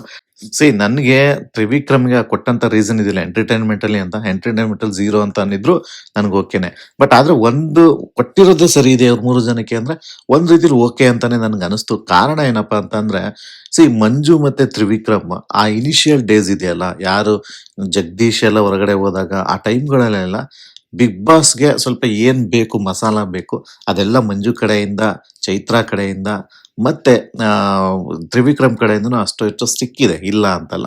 ಸೊ ಹಾಗಾಗಿ ಯಾರ್ಯಾರಿಗೂ ಒಂದು ಚಾನ್ಸ್ ಸಿಕ್ಕಿದೆ ಅಂತಾನೆ ಅನ್ಕೊಬಹುದು. ಬಟ್ ಓಕೆ, ಅದು ರಜತ್ನ ಡಿಸಿಷನ್. ಬಟ್ ಆದ್ರೂ ಸಹ ಇವ್ರ 3 ಜನದಲ್ಲಿ ರಜತ್ತಿಗೆ ಸ್ವಲ್ಪ ಒಲವು ಕಾಣ್ತಿದ್ದು ನನ್ನ ಕಣ್ಣಿಗೆ ಧನ್ರಾಜ್ ಮತ್ತೆ ಯಾರು ತ್ರಿವಿಕ್ರಮ್ ಮೇಲೆ ಸ್ವಲ್ಪ ಒಲವಿತ್ತು ಅಂತಾನೆ ಅನಿಸ್ತು ನನಗೆ. ಸೊ ಇನ್ನು ಇದೆಲ್ಲ ಆದ್ಮೇಲೆ ಈಗ ರಿಯಲ್ ಒಂದು ಗೇಮ್ ಸ್ಟಾರ್ಟ್ ಆಗುತ್ತೆ. ಅದೇನಪ್ಪಾ ಅಂತ ಅಂದ್ರೆ, ಸೊ ಈಗ 5 ಜನ ಟಿಕೆಟ್ ಹೋಮ್ ಅಂತ ಇದೆ. ಇನ್ನ 3 ಜನ ಸೇಫ್ ಆಗಿದ್ದಾರೆ ಇದನ್ನ ಆಡೋದಿಕ್ಕೆ. ಅಂದ್ರೆ ಇನ್ನೂ ಅವ್ರು ಕನ್ಫರ್ಮ್ ಆಗಿಲ್ಲ, ಅವ್ರು ಇದ್ದಾರೆ ಆ ರೇಸಿಗೆ. ಇನ್ನು ರಜತ್ ಉಸ್ತುವಾರಿ. ಸೊ ಈಗ ಇವ್ರ 5 ಜನಕ್ಕೆ ಒಂದು ಟಾಸ್ಕ್ ಕೊಡ್ತಾರೆ. ಅಂದ್ರೆ ಟಿಕೆಟ್ ಹೋಮ್ ಯಾರಿಗಿದೆ ಅವರಿಗೆ ಒಂದು ಟಾಸ್ಕ್ ಕೊಡ್ತಾರೆ. ಏನಪ್ಪಾ ಅಂತ ಅಂದ್ರೆ, ಬಾಲೆಲ್ಲ ಎಸಿತಾರೆ, ಆ ಬಾಲ್ಗಳನ್ನ ಹಿಡಿಬೇಕು. ಒಂದು ಬ್ಯಾಸ್ಕೆಟ್ ಒಳಗಡೆ ಇಟ್ಕೊಂಡು ಅದನ್ನ ಸೇವ್ ಮಾಡ್ಕೊಂಡು, ಬೇರೆಯವರಿಂದ ದಾಳಿಕೋರರಿಂದೆಲ್ಲ ಸೇವ್ ಮಾಡ್ಕೊಂಡು, ಅದು ಇಂಡಿವಿಜುವಲ್ ಗೇಮ್ ಅದು. ಸೊ ಅದನ್ನ ಯಾರು ಜಾಸ್ತಿ ಬಾಲ್ ಹಿಡಿದಿರ್ತಾರ, ಸೊ ಅವ್ರು ಇವಾಗ ಮತ್ತೆ ಈ ಸೇಫ್ ಝೋನ್ಗೆ ಬರ್ಬೋದು. ಅಂದ್ರೆ ಈ 3 ಜನನ ಸ್ವ್ಯಾಪ್ ಮಾಡಬಹುದು. ಈ 3 ಜನದಲ್ಲಿ ಯಾರನ್ನ ಸ್ವ್ಯಾಪ್ ಮಾಡ್ಬೇಕು ಅಂತ ಅವ್ರು 3 ಜನನೇ ತೀರ್ಮಾನ ತಗೋಬೇಕು. ಅಂದ್ರೆ ಒಟ್ಟಿಗೆ ಒಂದೇ ಒಮ್ಮತದ ನಿರ್ಧಾರದಲ್ಲಿ ಯಾರನ್ನ ಹೊರಗಡೆ ಕಳಿಸ್ತೀವಿ ಅಂತ ಹೇಳ್ಬೇಕು. ಸೊ ಇದೊಂಥರ ಗೊತ್ತಿದೆ ನಮ್ಗೆ ಏನಾಗುತ್ತೆ ಅಂತ. ಡಿಸ್ಕಷನ್ ಎಲ್ಲ ನಮ್ಗೆ ಎಕ್ಸ್ಪೆಕ್ಟ್ ಇತ್ತು ಅಲ್ಲಿ. ಸೊ ಇನ್ನು ರಜತ್ ಅವ್ರಿಗೆ ಒಂದು ಇದ್ ಕೊಟ್ಟಿರ್ತಾರೆ, ಅಂದ್ರೆ ಆತರ ಒಮ್ಮತದ ಅಭಿಪ್ರಾಯ ಬರೋ ತರ ನೋಡ್ಕೋಬೇಕಾಗಿರೋದು ಅವರು. ಸೊ ಆ ತರ ಒಂದೆಲ್ಲ ಡಿಸಿಷನ್ ಕೊಡ್ತಾರೆ. ಸೊ ಕೊನೆಗೆ ಒಂದು ಕಂಡೀಷನ್ಸ್ ಹಾಕ್ತಾರೆ ಬಿಗ್ ಬಾಸ್. ಅಂದ್ರೆ ಇದು 5 ರೌಂಡ್ ನಡೆಯುತ್ತೆ. ಈ 5 ರೌಂಡ್ ಆದ್ಮೇಲೆ ಯಾರು ಸೇಫ್ ಝೋನ್ ಇರ್ತಾರಲ್ಲ ಅವರು ಸೇಫ್ ಆಗ್ತಾರೆ. ಯಾರು ಟಿಕೆಟ್ ಹೋಮ್ ಅಂತ ಇರುತ್ತಲ್ಲ ಅವರೆಲ್ಲ ನಾಮಿನೇಟ್ ಆಗ್ತಾರೆ ಅಂತ ಹೇಳ್ತಾರೆ. ಅಂದ್ರೆ 5 ರೌಂಡ್ ನಡೆಯುತ್ತೆ. 5 ರೌಂಡ್ ಅಲ್ಲೂ ಒಬ್ಬೊಬ್ರು ಸ್ವ್ಯಾಪ್ ಆಗ್ತಾ ಹೋಗ್ತಾರೆ. ಸೊ ಇದು ಒಂದು ಗೇಮ್ ನ ರೂಲ್ಸ್ ಅನ್ನ ಕೊಡ್ತಾರೆ. ಅದ್ರಲ್ಲಿ ಮಾಮೂಲಿ ಬಾಲ್ ಕ್ಯಾಚ್ ಹಿಡಿದ್ರೆ 1 ಕೌಂಟು, ಇನ್ನೊಂದು 10 ಗೋಲ್ಡನ್ ಬಾಲ್ ರಜತ್ ಎಸೆಯೋದಕ್ಕೆ ಚಾನ್ಸ್ ಇರುತ್ತೆ. ಅದನ್ನ ಹಿಡ್ಕೊಂಡು ಅದನ್ನ ಸೇವ್ ಮಾಡ್ಕೊಂಡ್ರೆ ಅದು 10 ಬಾಲಿಗೆ ಸಮಾನ. ಸೊ ಈ ತರ ಒಂದು ಸೆಟ್ ಆಫ್ ರೂಲ್ಸ್ ಅನ್ನ ಮಾಡಿ ಬಿಗ್ ಬಾಸ್ ಟಾಸ್ಕ್ ನ ಶುರು ಮಾಡ್ತಾರೆ. ಸೊ ಇಲ್ಲಿ ಏನಾಗುತ್ತೆ, ಟಾಸ್ಕ್ ಶುರು ಆಗಕ್ಕಿಂತ ಮುಂಚೆನೆ ಆ ಸೇಫ್ ಝೋನ್ ಅಲ್ಲಿ ಇರ್ತಾರಲ್ಲ, ಅಂದ್ರೆ ತ್ರಿವಿಕ್ರಮ್, ಮಂಜು ಮತ್ತೆ ಧನ್ರಾಜ್. ಸೊ ಅವರೆಲ್ಲ ಇವ್ರ ಆಟ ನೋಡೋದು, ಮತ್ತೆ ಅವ್ರ 3 ಜನದಲ್ಲಿ ಅವ್ರು ಡಿಸ್ಕಷನ್ ಮಾಡಿ ಒಬ್ರನ್ನ ಕಳಿಸ್ಬೇಕಲ್ಲ. ಸೊ ಮಂಜು ಮತ್ತೆ ತ್ರಿವಿಕ್ರಮ್ ಅವರು ಒಂದು ಅಂಡರ್ಸ್ಟ್ಯಾಂಡಿಂಗ್ ಬಂದ್ಬಿಡ್ತಾರೆ ಸ್ಟಾರ್ಟಿಂಗ್. ಅಂದ್ರೆ ಯಾರೇ ಬಂದ್ರು ಸಹ ನಾವಿಬ್ರು ಅವ್ರನ್ನ ಈಗ ಅಪರೆಂಟ್ 3ನೇ ಪರ್ಸನ್ ಇರ್ತಾನಲ್ಲ, ಸೊ ಅವನಿಗೆ ಓಟ್ ಹಾಕೋದು ಅಷ್ಟೇನೆ. ಅವನಿಗೆ ರೀಸನ್ ಕೊಡಬೇಕು, ಸ್ಟ್ರಾಂಗ್ ಆಗಿರೋ ರೀಸನ್ಗಳು ಕೊಟ್ಟು ಅವನ್ನೇ ಕಳಿಸೋ ತರ ಪ್ಲಾನ್ ಮಾಡ್ಕೊಳ್ಳೋಣ ಅಂತ ಮಾತಾಡ್ಕೊಳ್ತಾರೆ. ಮಂಜು ಮತ್ತೆ ತ್ರಿವಿಕ್ರಮ್ ಕ್ಲಿಯರ್ ಆಗಿ ಮಾತಾಡ್ಕೊಳ್ತಾರೆ. ನಾವೇ ಇಲ್ಲಿ ಕೂತ್ಕೊಂಡ್ಬೇಡ, 5ನೇ ರೌಂಡ್ ಅಲ್ಲಿ ಯಾರು ಬರ್ತಾರೆ ಬರ್ಲಿ ಒಳಕ್ಕೆ, ಸೊ ನಾವು ಬಿಟ್ಕೊಡೋದು ಬೇಡ ಅನ್ನೋದನ್ನ ಒಂದು ಅಗ್ರಿಮೆಂಟ್ ತರ ಮಾಡ್ಕೊಂಡೆ ಹೋಗಿರ್ತಾರೆ. ಬಟ್ ಫಸ್ಟ್ ರೌಂಡ್ ನಡೆಯುತ್ತೆ. ಫಸ್ಟ್ ರೌಂಡ್ ಆಕ್ಚುಲಿ ಕೂಲ್ ಆಗೇ ಹೋಗುತ್ತೆ ಸ್ಟಾರ್ಟಿಂಗು. ಸ್ವಲ್ಪ ಚೈತ್ರ ಅವರು ಅಟ್ಯಾಕಿಂಗ್ ಶುರು ಮಾಡ್ತಾರೆ, ಹನುಮಂತ್ ಅಂತವೆಲ್ಲ. ಸೊ ಅಲ್ಲಿ ಕಿತಾಪತಿ ಎಲ್ಲ ಸ್ಟಾರ್ಟ್ ಆದ್ಮೇಲೆ ಆಕ್ಚುಲಿ ಫಸ್ಟ್ ರೌಂಡ್ ಅಲ್ಲೇ ಎಲ್ಲ ಗೌತಮಿನ ತುಂಬಾ 100% ಕೊಟ್ಟು ಚೆನ್ನಾಗಿ ಆಡ್ತಾ ಇರ್ತಾರೆ. ಮೋಕ್ಷಿತ್ ಅವ್ರು ಎಲ್ಲರೂ ಆಡ್ತಾ ಇರ್ತಾರೆ ಫಸ್ಟ್ ರೌಂಡ್ ಅಲ್ಲಿ. ಬಟ್ ಆದ್ರೂ ಫಸ್ಟ್ ರೌಂಡ್ ಈಸಿಯಾಗಿ ನಮ್ಮ ಭವ್ಯ ಅವರು ಮೊದಲನೇ ರೌಂಡ್ ಈಸಿಯಾಗಿ ಬರ್ತಾರೆ. ಅವ್ರು ಜಾಸ್ತಿ ಬಾಲ್ನ ಹಿಡ್ದಿರ್ತಾರೆ ಅಲ್ಲಿ. ಅಷ್ಟೊಂದೇನು ಕಾದಾಟ ಇಲ್ಲ ಅಂದ್ರೂ ಭವ್ಯ ಅವ್ರಿಗೆ ಸ್ವಲ್ಪ ಜಾಸ್ತಿ ಸಿಗುತ್ತೆ ಬಾಲ್ಗಳು. ಸೊ ಅವ್ರು ಬರ್ತಾರೆ. ಸೊ ಈಗ ಇವ್ರು 3 ಜನ ಈಗ ಒಂದು 9ಕ್ಕೆ ಬರ್ಬೇಕು ಇವಾಗ. ಅಂದ್ರೆ ಈ 3 ಜನದಲ್ಲಿ ಯಾರು ಶಾಪ್ ಆಗ್ತಾರೆ ಅಂತ. ಸೊ ಅಲ್ಲಿ ತ್ರಿವಿಕ್ರಮ್ ಧನ್ರಾಜ್ ಅಂತ ಹೇಳ್ತಾನೆ, ರೀಸನ್ ಕೊಡ್ತಾನೆ ಅವಂದೇ ಆದ ರೀಸನ್ಗಳು. ಮಂಜುನು ಸಹ ಧನ್ರಾಜ್ ಅಂತ ಹೇಳಿ ಅವಂದೇ ಆದ ರೀಸನ್ಗಳು ಕೊಡ್ತಾನೆ. ಆ ಟೈಮಲ್ಲಿ ಏನಾಗುತ್ತೆ, ಇವರು ರಜತ್ ಅವರು ಮಧ್ಯಲಿ ಮಾತಾಡೋಕೆನೋ ಹೋಗ್ತಾರೆ. ಅಲ್ಲಿ ಏನೋ ಒಂದು ಮಾತಾಡೋ ಸಜೆಷನ್ ಕೊಡೋದಕ್ಕೆನೋ ಹೋಗ್ತಾರೆ. ಅವಾಗ ಮಂಜು ಅವರು ಬೇಡಿ, ನೀವು ಉಸ್ತುವಾರಿ, ನೀವು ಆ ಕಡೆ ಇರ್ರಿ, ನಾವು 3 ಜನನೇ ಮಾತಾಡ್ಕೊತಂತೆ. ಸೊ ಅದು ವ್ಯಾಲಿಡೇ ಆಗಿತ್ತು, ಇಲ್ಲ ಅಂತಲ್ಲ. ಸೊ ಆ ಟೈಮಲ್ಲಿ ಆ ಟೈಮ್ ಓಟಾಗುತ್ತೆ. 3 ಜನ ಒಮ್ಮತ ಅಂದ್ರೆ 3 ಜನನು ಒಪ್ಕೋಬೇಕು ಅದನ್ನ, ಆ ಡಿಸಿಷನ್. ಸೊ ಅದು ಒಮ್ಮತ ಬರಲ್ಲ. ಆಗ ಬಿಗ್ ಬಾಸ್ ಅವರು ರಜತ್ ಅವ್ರಿಗೆ, ಇದು ನಿಮ್ ಕೈಲಿ ಆಗಲ್ಲ ಬಿಡಿ, ಭವ್ಯ ಅವರೇ ಚೂಸ್ ಮಾಡ್ಲಿ ಯಾರನ್ನ ಸ್ವ್ಯಾಪ್ ಮಾಡ್ಕೋತಾರೆ ಅಂತ ಹೇಳ್ತಾರೆ. ಅವಾಗ ಅವರು ಮಂಜು ಜೊತೆ ಸ್ವ್ಯಾಪ್ ಮಾಡ್ಕೋತಾರೆ. ಕೊಟ್ಟಂತ ರೀಸನ್ ಅವ್ರು ಎಲ್ಲಾರು ಎಲ್ಲೇ ಆದ್ರೂ ಅವ್ರ ಮೂಗ್ ತೂಸ್ಕೊಂಡು ಅವ್ರದ್ದು ತಮ್ಮ ಅಭಿಪ್ರಾಯ ಇರಕ್ ಬರ್ತಾರೆ. ಹಾಗೂ ಈಗ ಇದೇ ಟೈಮ್ ಅಲ್ಲಿ ರಜತ್ ಅವ್ರ ವಿರುದ್ಧ ಮಾಡಿದ್ದು, ರಜತ್ ಅವರು ಮಾತಾಡಕ್ ಹೋದಾಗ ಅವ್ರನ್ನ ಬೇಡಿ ಹೋಗಿ ಅಂತ ಕಳ್ಸಿದ್ದು. ಸೊ ಈ ತರ ಎಲ್ಲ ಮಾಡ್ತಾರೆ ಅಂತ ಅವ್ರು ಹೇಳ್ತಾರೆ. ಸ್ವಲ್ಪ ಯಾಕೋ ಅದೊಂದು ವ್ಯಾಲಿಡ್ ರೀಸನ್ ಅಂತ ಅನಿಸ್ತಿಲ್ಲ. ಮತ್ತೆ ಇದು ಮಹಾರಾಜ ಟಾಸ್ಕ್ ಆದ್ಮೇಲೆ ಮಂಜಣ್ಣ ಕಳೆದೋಗಿದ್ದಾನೆ ಅಂತ ಹೇಳಿ ಅವರು ಸ್ವ್ಯಾಪ್ ಆಗ್ತಾರೆ. ಮಂಜು ಅದ್ರ ಬಗ್ಗೆ ಎಲ್ಲ ಒಂದು ಕ್ಲಾರಿಫಿಕೇಶನ್ ಎಲ್ಲ ಕೇಳಕ್ ಹೋಗ್ತಾನೆ. ಅದ್ರ ಬಗ್ಗೆ ನಾನು ಜಾಸ್ತಿ ಮಾತಾಡಕ್ ಹೋಗಲ್ಲ. ಸ್ವಲ್ಪ ಭವ್ಯ ಅವರು 6 ಗಂಟೆಗೆ ಮಾತಾಡ್ತಾರೆ. ಇನ್ನು 2ನೇ ರೌಂಡ್ ಅಲ್ಲಿ ಮಂಜು ಅವ್ರು ಬರ್ತಾರೆ. ಸೇಮ್ ಅದೇ ಈ ಮಂಜು ಅವ್ರ ಬಾಲ ಕ್ಯಾಚ್ ಹಿಡಿಯಕ್ ಹೋಗ್ಬೇಕಾಗಿರುತ್ತೆ. ಸೊ ಆ ಮಂಜುಗೆ ಈಸಿ ಆಗುತ್ತೆ ಅದಾಟ. ಹನುಮಂತ, ಚೈತ್ರ, ಗೌತಮಿ ಇವ್ರು 3 ಜನ ಕಿತ್ತಾಡೋದೇ ಆಗುತ್ತೆ. ಆಕ್ಚುಲಿ ಅವ್ರವರೇ ಕಿತ್ತಾಡ್ತಾ ಇರ್ತಾರೆ. ಸೊ ಅದು ಅಡ್ವಾಂಟೇಜ್ ಆಕ್ಚುಲಿ ಇವನಿಗಾಗುತ್ತೆ, ಮಂಜುಗಾಗುತ್ತೆ. ಸೊ 2ನೇ ರೌಂಡ್ ಅಲ್ಲಿ ಮಂಜು ಅವರು ರೆಡಿ ಆಗ್ತಾರೆ ಒಳಗಡೆ ಬರೋದಕ್ಕೆ ಸೇಫ್ ಝೋನಿಗೆ. ಸೊ ಈಗ ಭವ್ಯ, ತ್ರಿವಿಕ್ರಮ್ ಮತ್ತೆ ಧನ್ರಾಜ್ ಅವ್ರು 3 ಜನ ಡಿಸ್ಕಷನ್ ಮಾಡ್ತಾರೆ. ಸೊ ಅಲ್ಲಿ ಇವ್ರಿಬ್ರು ಸಹ, ಧನ್ರಾಜ್ ಅವರೇ ಫಸ್ಟ್ ಹೇಳ್ತಾರೆ ಭವ್ಯನ ನಾನು ಕಳಿಸ್ತೀನಿ ಅಂತ. ತ್ರಿವಿಕ್ರಮ್ ಅವರು ನಾನು ಭವ್ಯನ್ ಕಳಿಸ್ತೀನಿ ಅಂತ ಹೇಳ್ತಾರೆ. ಸೊ ತ್ರಿವಿಕ್ರಮ್ ಕೊಟ್ಟಂತ ರೀಸನ್ ಚೆನ್ನಾಗಿತ್ತು. ಯಾಕೆಂದ್ರೆ ನಿಮ್ಗೆ ಆಲ್ರೆಡಿ ಟಿಕೆಟ್ ಹೋಮ್ ಅಂತ ಕ್ಯಾಪ್ಟನ್ ಆಲ್ರೆಡಿ ಕೊಟ್ಟಿರೋದ್ರಿಂದ ನಾನು ಅದಕ್ಕೆ ಸ್ಟಿಕ್ ಆಗ್ತೀನಿ ಅನ್ನೋ ರೀತಿಯಲ್ಲಿ ಅವ್ರು ಹೇಳ್ತಾರೆ. ಸೊ ಆಮೇಲೆ ನೀವು ನನ್ನನ್ನು ಯಾಕೆ ಮಾಡಿದೀರಾ ಅಂತ ಭವ್ಯ ಮಾತ್ರ ಧನ್ರಾಜಿಗೆ ಕೊಡ್ತಾರೆ. ಭವ್ಯ ತ್ರಿವಿಕ್ರಮ್ ಚೂಸ್ ಮಾಡಲ್ಲ. ಬಟ್ ತ್ರಿವಿಕ್ರಮ್ ಭವ್ಯನ್ ಚೂಸ್ ಮಾಡಿರ್ತಾನೆ. ಸೊ ಆಮೇಲೆ ಭವ್ಯ ಏನ್ ಮಾಡ್ತಾಳೆ, ತ್ರಿವಿಕ್ರಮ್ಗೆ ಕೇಳ್ತಾಳೆ, ನನ್ನನ್ನು ಏನಕ್ಕೆ ನೀವು ವೋಟ್ ಮಾಡಿದಿರಾ ಅಂತ ಅಂದಾಗ, ನನ್ನನ್ನು ಕಳಿಸ್ಬೇಕು ಅಂತ ಇದ್ದಾರೆ. ಅವ್ರು ಹೇಳ್ತಾರೆ, ನೀವು ಎಂಟರ್ಟೈನ್ಮೆಂಟ್ ಜಾಸ್ತಿ ಮಾಡ್ತಾ ಇಲ್ಲ ಅಂದಾಗ ಅವ್ರ ಕೋಪದಲ್ಲೇ ಹೇಳ್ತಾರೆ, ನೀವು ನನ್ಗೋಸ್ಕರ ನೀವು 0 ಎಂಟರ್ಟೈನ್ಮೆಂಟ್ ಅಂತ ಹೇಳ್ತಾರೆ. ಸ್ವಲ್ಪ ಕೋಪ ಇರುತ್ತೆ ಅಲ್ಲಿ. ಬಟ್ ಇವರು ನಮ್ಮ ರಜತ್ ಅವರು ಸಮಾಧಾನ ಮಾಡಿಸಿ ಭವ್ಯನ ಕಳಿಸ್ತಾರೆ. ಯಾಕೆಂದ್ರೆ ಭವ್ಯಂಗೂ ಗೊತ್ತಿರುತ್ತೆ, ನಾನು ಹೋಗ್ಲಿಲ್ಲ ಅಂದ್ರೂ ನೆಕ್ಸ್ಟ್ ಅದು ಮಂಜಣ್ಣಂಗೆ ಹೋಗುತ್ತೆ ಆಪ್ಷನ್, ಮಂಜಣ್ಣ ನನ್ನೇ ಕಳಿಸ್ತಾರೆ ಅಂತ. ಸೊ ಅವಳೇ ಒಪ್ಕೊಂಡು ಹೊರಗಡೆ ಹೋಗ್ತಾಳೆ. ಇನ್ನು ಮಂಜು ಹೊರಗಡೆ ಬರ್ತಾರೆ. ಸೊ ಈಗ 2 ರೌಂಡ್ ಆಗಿದೆ. ಈಗ ಸೇಫ್ ಝೋನ್ ಅಲ್ಲಿ ಇವರು 3 ಜನನೇ ಇರ್ತಾರೆ ಇವಾಗ, ಧನ್ರಾಜು, ತ್ರಿವಿಕ್ರಮ್ ಮತ್ತೆ ಮಂಜು. ಸೊ ಇನ್ನೊಂದು 3ನೇ ರೌಂಡ್ ನಡೆಯೋಕ್ಕಿಂತ ಮುಂಚೆ ಮತ್ತೆ ತ್ರಿವಿಕ್ರಮ್ ಕೇಳ್ತಾನೆ ಯಾರನ್ನ, ಮಂಜು ಅವ್ರನ್ನ, ಅಣ್ಣ ಏನಾದ್ರು ಚೇಂಜ್ ಆಯ್ತಾ ನಿಮ್ದು, ಇಲ್ಲ ಅದಕ್ಕೆ ಸ್ಟಿಕ್ ಆಗೋಣ ಅಂತ. ಇಲ್ಲ ಅದಕ್ಕೆ ಸ್ಟಿಕ್ ಆಗೋಣ ಅಂತ ಹೇಳ್ತಾರೆ. ಅಂದ್ರೆ ಅದೇ ಸ್ಟ್ರಾಟಜಿಕ್ ಸ್ಟ್ರಿಕ್ಟ್ ಆಗೋಣ ಅಂತ ಹೇಳ್ತಾರೆ. ಸೊ 3ನೇ ರೌಂಡ್ ಅಲ್ಲಿ ಏನಾಗುತ್ತೆ, ಎಲ್ಲರೂ ಚೆನ್ನಾಗಿ ಆಡ್ತಾರೆ. ಫಸ್ಟ್ ಬಾಲೆಲ್ಲ ಕ್ಯಾಚ್ ಮಾಡ್ತಾರೆ. ಎಲ್ಲರೂ ಕ್ಯಾಚ್ ಮಾಡಿರ್ತಾರೆ. ಆಮೇಲಿಂದ ಕಿತ್ತಾಟ ಶುರು ಆಗುತ್ತೆ. ಅದು ಭಯಂಕರ ಕಿತ್ತಾಟ ಶುರು ಆಗುತ್ತೆ. ಭವ್ಯ ಎಕ್ಸ್ಪೆಕ್ಟ್ ಮಾಡಿರ್ತಾಳೆ ನಾನೇ ವಾಪಸ್ ಬರ್ಬೋದು ಅಂತ. ಆದ್ರೆ ಅದು ಉಲ್ಟಾ ಆಗ್ಬಿಡುತ್ತೆ. ಯಾಕೆಂದ್ರೆ ಹನುಮಂತ ಅಟ್ಯಾಕ್ ಮಾಡೋಕೆ ಶುರು ಹಚ್ಕೊಂಡ್ಬಿಟ್ಟಿರ್ತಾನೆ ಅಷ್ಟೊತ್ ಕಾಲೇ. ಈವನ್ ಗೌತಮಿ, ಚೈತ್ರ ಅವರೆಲ್ಲ ಸ್ವಲ್ಪ ಅಗ್ರೆಸಿವ್ ಆಟ ಆಡೋದಕ್ಕೆ ಸ್ಟಾರ್ಟ್ ಆಗ್ಬಿಡ್ತಾರೆ. ಸೊ ಅಲ್ಲೇನಾಗುತ್ತೆ, ಇವಾಗ ನಾನ್ ಗೆಲ್ದೇ ಇದ್ರು ಪರವಾಗಿಲ್ಲ, ಅವ್ರನ್ನು ಕಿತ್ತಾಕೋದು. ಸೊ ಆತರ ಇಲ್ಲಿ ಸ್ವಲ್ಪ ಭವ್ಯ ತುಂಬಾ ಅಗ್ರೆಸಿವ್ ಆಗ್ತಾರೆ. ತುಂಬಾ ಅಗ್ರೆಸಿವ್ ಆಗಿ ಅವ್ರದ್ದೊಂದು, ಈಗ ಅವರು ಬೇರೆಯವ್ರದ್ದು ಬಾಲೆಲ್ಲ ಎತ್ಕೊಬಹುದು. ಅವಾಗ ಆಕ್ಚುಲಿ ಹೇಳ್ಬೇಕು ಅಂದ್ರೆ ಗೌತಮಿ ಮೇಲೆ ತುಂಬಾ ಅಟ್ಯಾಕ್ ಮಾಡಿರ್ತಾರೆ ಫಸ್ಟ್ನೇ ಭವ್ಯ ಅವರು. ಬಟ್ ಇಲ್ಲಿ ಭವ್ಯ ಅವರು ಗೌತಮಿ ಅವರು ಒಂದು ಬಾಲ 2 ಬಾಲ್ ಅಟ್ಯಾಕ್ ಮಾಡಿದಾಗ ಎಲ್ಲಾರ್ದು ಕಿತ್ತು ಒದ್ರಾಕ್ಬಿಡ್ತಾರೆ. ನನ್ ಮೇಲೆ ಅಟ್ಯಾಕ್ ಮಾಡಿದ್ರೆ ಈಗ ನಾನು ಮಾಡೋದು ಅಂತ. ಸ್ವಲ್ಪ ಅಷ್ಟೊಂದು ಅಗ್ರೆಸಿವ್ ಬೇಕಾಗಿರ್ಲಿಲ್ಲ ಅಂತ ಅನಿಸ್ತು ನನಗೆ. ಯಾಕೆ ಅಂತ ಅಂದ್ರೆ ಓಕೆ. ಆ ಒಂದು ಆಟಗಳೆಲ್ಲ ಓಕೆ. ಒಂದು ಹಂತದಲ್ಲಿ ಏನಾಗೋಗುತ್ತೆ, ಹನುಮಂತಂಗೆ ತೆಗೆದು ಹೊಡೆದೇ ಬಿಡ್ತಾರೆ ಆಕ್ಚುಲಿ. ಹನುಮಂತ ಸ್ವಲ್ಪ ಪಾಸಿಟಿವ್ ಆಗಿ ತಗೊಂಡ, ಅದು ಬೇರೆಯವರಾಗಿದ್ರೆ ಅದನ್ನ ಇನ್ನೂ ತುಂಬಾ ಜೋರಾಗಿ ಗಲಾಟೆ ಮಾಡ್ತಿದ್ರೇನೋ. ಭವ್ಯ ಸ್ವಲ್ಪ ಯಾಕೋ ದಾರಿ ತಪ್ತಾ ಇದ್ದಾರೆ ಅಂತ ನನಗನ್ಸ್ತು. ತುಂಬಾ ಕೋಪ ಮೋಸ್ಟ್ಲಿ ಆಟದಲ್ಲಿ. ಈಗ ತ್ರಿವಿಕ್ರಮನೇ ನಂಗೆ ಸಪೋರ್ಟ್ ಮಾಡಿಲ್ಲ ಅನ್ನೋದೊಂದು ಏನಾದ್ರು ತಲೆಯಲ್ಲಿದೆಯಾ ಗೊತ್ತಿಲ್ಲ. ಇಲ್ಲ ಈ ಹೊರಗಡೆ ಬರ್ತಾ ಇರೋ ವಿಷಯಗಳೆಲ್ಲ ಅವ್ರ ತಲೆಯಲ್ಲಿ ತುಂಬಿಕೊಂಡಿದ್ದಾರೆ ಏನೋ ಗೊತ್ತಿಲ್ಲ. ಬಟ್ ಆಟ ಅಂತ ಬಂದಾಗ ಈ ತರ ಆಡಿದ್ದಾರೆ. ಸ್ವಲ್ಪ ಆಟ ಗೇಮ್ ಅಂತ ಬಂದಾಗ ಇವರು ತುಂಬಾ ಅಗ್ರೆಸಿವ್ ಆಗೋದ್ ಕಾಣ್ತಾ ಇದೆ. ಇಷ್ಟೊಂದು ಬೇಕಾಗಿರ್ಲಿಲ್ಲ ಅಂತ ನನ್ಗನ್ಸಿದಂತೂ ನಿಜ. ಈ ಟೈಮಲ್ಲಿ ಒಳ್ಳೇದು ಅಲ್ಲ ಭವ್ಯಗೆ ಈ ತರ ಇದನ್ನ ಕಂಟಿನ್ಯೂ ಮಾಡಿದ್ರೆ ಅಂತಾನು ಅನ್ಸುತ್ತೆ ನನಗೆ. ಸೊ ಇನ್ನು ಆ ಆಟದಲ್ಲಿ ಒಂದು ಇಂಟ್ರೆಸ್ಟಿಂಗ್ ಏನಂತಂದ್ರೆ, ಅವರೆಲ್ಲ ಕಿತ್ತಾಡ್ತಾ ಇರೋ ಮೋಕ್ಷಿತ ಸುಮ್ನೆ ಕೂತಿರ್ತಾರೆ. ಆಕ್ಚುಲಿ ಹೇಳ್ಬೇಕಂದ್ರೆ ಮೋಕ್ಷಿತ ಅವರು ಜಾಸ್ತಿ ಅಟ್ಯಾಕಿಂಗ್ ಮಾಡಿಲ್ಲ ಇವತ್ತು. ಕೊಟ್ಟು ಇದ್ರಲ್ಲಿ ಏನಪ್ಪಾ ಅಂದ್ರೆ ಆ ಆಟ ಒಂದು ಲಕ್ಕಲ್ಲಿ ಗೆದ್ರು ಅಂತಾನೆ ಅನಿಸ್ಬೋದು ನನಗೆ ಮೋಕ್ಷಿತ ಅವರು. ಯಾಕೆ ಅಂತಂದ್ರೆ ಎಲ್ಲಾರ್ದು ಕಿತ್ತು ಒದ್ರಾಡಾಗಿತ್ತಲ್ಲ. ಸೊ ಹಾಗಾಗಿ ತುಂಬಾ ಕಮ್ಮಿ ಬಾಲ್ ಇಂದಾನೆ ಗೆಲ್ತಾರೆ ಅವರು. ದಟ್ ಇಸ್ ಫೇರ್ ಅಂತ ಅನಿಸ್ತು. ಅವ್ರಿಗೂ ಒಂದು ಚಾನ್ಸ್ ಸಿಕ್ತಲ್ಲ ಒಳಗಡೆ ಬರೋದಕ್ಕೆ ಅಂತ ನನ್ಗೆ ಅನ್ಸಿದ್ದು. ಚೆನ್ನಾಗಿತ್ತು ಅವ್ರು ಬಂದಿದ್ದು ಅಂತಾನೆ ಅನಿಸ್ತು. ಸೊ ಅಲ್ಲಿ 3ನೇ ರೌಂಡ್ ಅಲ್ಲಿ ಇವಾಗ ತ್ರಿವಿಕ್ರಮ್, ಧನ್ರಾಜ್ ಮತ್ತೆ ಮಂಜಣ್ಣ ಇವ್ರು 3 ಜನ ಮತ್ತೆ ಮಾತುಕತೆ ಕೂತ್ಕೊಳ್ತಾರೆ. ಸೊ ಅಲ್ಲಿ ಅವಾಗ ಮಾತುಕತೆ ಕೂತ್ಕೊಂಡಾಗ ಏನಾಗುತ್ತೆ, ಮಂಜು ಅವರು ತಾನೇನಿಕೆ ಮೇಲು ಅಂತೆಲ್ಲ ಹೇಳ್ತಾರೆ. ಇವರು ತ್ರಿವಿಕ್ರಮನು ಏನಿಕೆ ಮೇಲು ಅಂತ ಹೇಳ್ತಾರೆ. ಈಗ ಧನ್ರಾಜು ಮತ್ತೆ ತ್ರಿವಿಕ್ರಮ್ ಅವರಿಬ್ರು ಮಾತಾಡ್ಕೊಳ್ತಾ ಇರ್ತಾರೆ. ಇಲ್ಲಿ ಕಾರಣ ಇಷ್ಟೇ, ಈಗ ಮಂಜು ಅವ್ರಿಗೆ ಯಾರು ಓಟ್ ಹಾಕಿಲ್ಲ ಅಲ್ಲಿ. ಧನ್ರಾಜ್ ಓಟ್ ಹಾಕಿರೋದು ತ್ರಿವಿಕ್ರಮ್ಗೆ, ಮಂಜು ಓಟ್ ಹಾಕಿರೋದು ಧನ್ರಾಜ್ಗೆ, ತ್ರಿವಿಕ್ರಮ್ ಓಟ್ ಹಾಕಿರೋದು ಧನ್ರಾಜ್ಗೆ. ಸೊ ಇಲ್ಲಿ ಮಂಜು ಸೇಫ್ ಸೈಡ್ ಅಲ್ಲಿ ಇದ್ದಾನೆ. ಅವರಿಬ್ರು ಡಿಸ್ಕಷನ್ ಮಾಡ್ತಾ ಇರ್ತಾರೆ.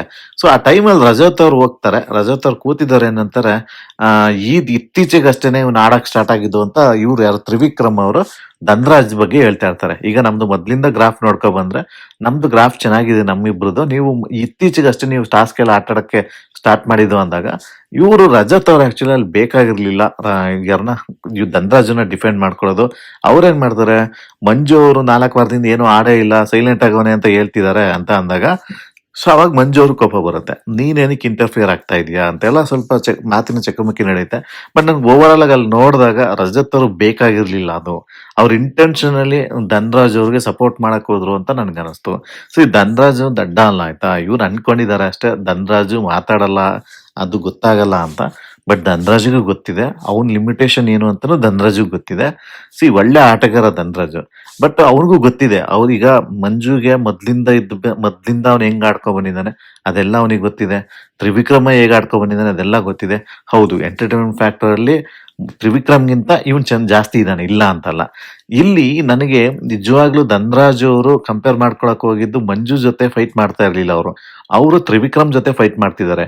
ಇಲ್ಲಿ ರಜತ್ ಬಂದ್ಬಿಟ್ಟು ಅಂದ್ರೆ ಇಂಡೈರೆಕ್ಟ್ ಆಗಿ ಅದು ಹೆಂಗ್ ತೋರ್ಸುತ್ತೆ ಅಂತ ಅಂದ್ರೆ, ನೀನು ತ್ರಿವಿಕ್ರಮ್ ಜೊತೆ ಫೈಟ್ ಮಾಡೋದಕ್ಕಿಂತ ಮಂಜುನ್ ಕೂರ್ಸಿ ನೀವಿಬ್ರು ಅನ್ನೋ ತರನೇ ತೋರಿಸ್ಬಿಡುತ್ತೆ ಅದು.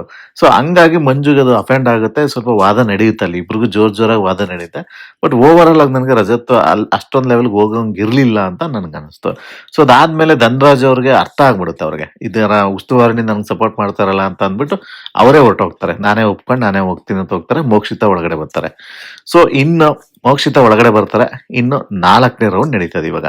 ಸೊ ಈ 4ನೇ ರೌಂಡ್ ಅಲ್ಲಿ ಏನಾಗುತ್ತೆ, 4ನೇ ರೌಂಡ್ ಅಲ್ಲಿ ತುಂಬಾ ಮತ್ತೆ ಕಿತ್ತಾಡ್ ಹೋಗ್ತಾರೆ ಎಲ್ಲಾರು ಚೈತ್ರ ಅಂತೂ ಧನ್ರಾಜನ್ ಅಂತೂ ಬಿಡೋದೇ ಇಲ್ಲ. ಧನ್ರಾಜು ಮತ್ತೆ ಹನುಮಂತ ಮೇಲೆ ತುಂಬಾ ಅಟ್ಯಾಕ್ ಮಾಡ್ತಾರೆ. ಈವನ್ ಗೌತಮಿ ಮೇಲೂ ಅಟ್ಯಾಕ್ ಮಾಡ್ತಾರೆ. ಅವ್ರು ಸ್ವಲ್ಪ ನನ್ಗೆ ಏನ್ ಅನಿಸ್ತು ಅಂತಂದ್ರೆ, ಚೈತ್ರ ಅವರು ತಮಗೆ ಗೆಲ್ಲಕ್ಕಂತೂ ಆಗಲ್ಲ, ಬಟ್ ನಾನು ಎಫರ್ಟ್ ಹಾಕಿ ನನಗೆ ಯಾರು ಇಷ್ಟ ಇಲ್ವೋ ಅವ್ರನ್ನ ಕಿತ್ತಾಕ್ಬೇಕು ಅನ್ನೋ ಒಂದು ದೃಷ್ಟಿನೋ ಇತ್ತ ಏನೋ ಗೊತ್ತಿಲ್ಲ. ಬಟ್ ನನ್ಗೆ ಹಂಗ ಅನ್ಸಿದಂತೂ ನಿಜ.